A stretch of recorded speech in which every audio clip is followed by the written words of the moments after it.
Music by Rishi Raj.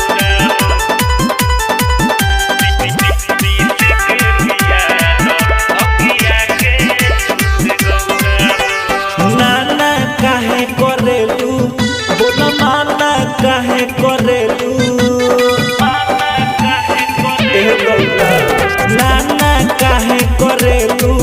हमके कहेलू तू बौरा हो पीस के पिया दो भंगिया के जूस गौरा हो पीस के पिया दो भंगिया के जूस गौरा हो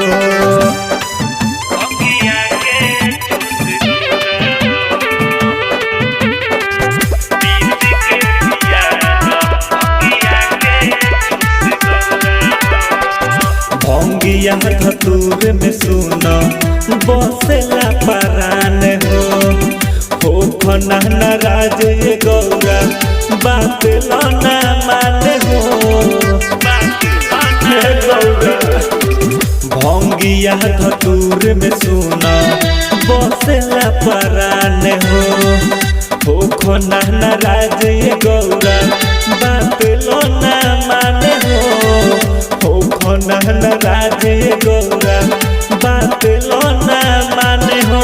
पूछो ना मन भावे नहीं अछत नहीं चौरा हो पीस के पिया दो भंगिया के जूस गौरा हो पीस के पिया दो भंगिया के जूस गौरा हो